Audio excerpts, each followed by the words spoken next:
uh, yeah, we've been sold a bag of felonious goods.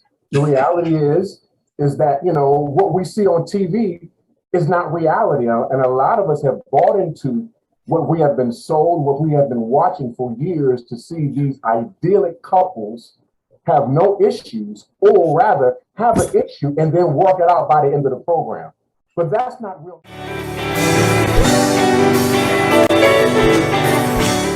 Welcome. Today we're talking about our after church session, restoring marital relationships after the trust has been broken. I'm here with my brothers, Pastor Adam and Pastor John, and we're going to talk today about a subject that's pretty sensitive, as well as is pretty, unfortunately, dominant in a lot of marriages on their way to divorce today. And if we don't take measures or take some type of intervention, we're not gonna make it, brothers.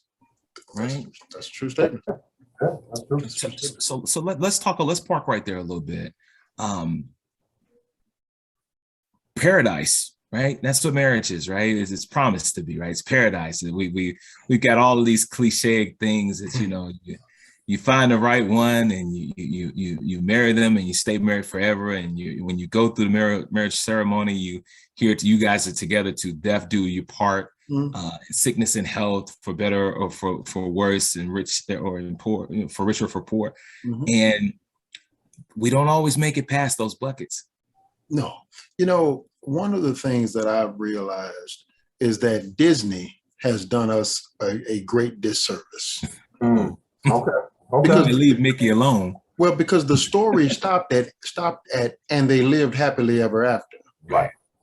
And that's just that paints in our minds this picture, this image that says that once you get married, it's all gravy from here. Right. Now we're gonna be tiptoeing through the tulips and walking on sunshine. And as my old pastor would say, he said that life would be a gravy train on biscuit wheels. But that's just not the truth. We find out after marriage that it takes more to stay married than it did to date. That's true. Yeah. True. It's work. Yeah. The real work starts at that point. Yeah. I mean, I think just to kind of piggyback on what Pastor John has been saying, we've been sold a bag of felonious goods. The reality is that, what we see on TV is not reality. And a lot of us have bought into what we have been sold, what we have been watching for years to see these idyllic couples have no issues, or rather have an issue and then work it out by the end of the program. But that's not real life. That's true too. None of our lives work like that. It takes time to work out your relationship dynamic with your significant other. And a lot of us haven't been educated to the reality that it actually takes work. Every single day. You can't get lazy. You can't push the automatic pilot button on it. You have to remain engaged on a daily basis in order to ensure the success of your marriage. Absolutely. A lot of this stems from the marriages that we grew up seeing as our examples, where you really didn't get to see what was happening under the hood. True. Right. And so, it was a value to a lot of parents in our culture to not let the children see the arguments, not let the children see the conflicts openly, but at the same time, in protecting our eyes or our innocence, so to speak, from reality, you also deprive us of strategy. You deprive us of how to deal with conflict in a healthy manner and to resolve issues. And so in that side of it, we come into these marriages, some of us come into these marriages and we don't know how to resolve conflicts, and we don't know how to forgive. We don't know how to be open about communication in terms of how we feel, because we don't want to rock the boats.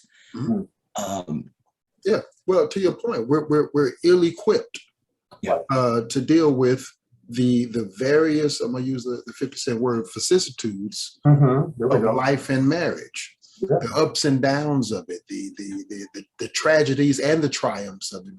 We oftentimes think that we can handle it, whatever it is. Well, you don't know what it is, right? So you have no idea if you can handle it or not.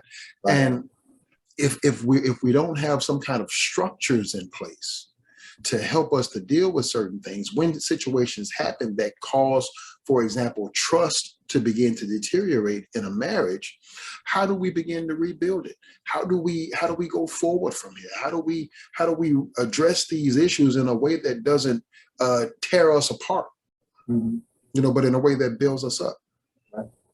And so these are things that are missing, not only in the world, but in the church as well. The divorce rate in the church is 50% too. Yes. Yes. This is amongst the people of God. And so we have to address these issues and talk about ways to rebuild trust. So let's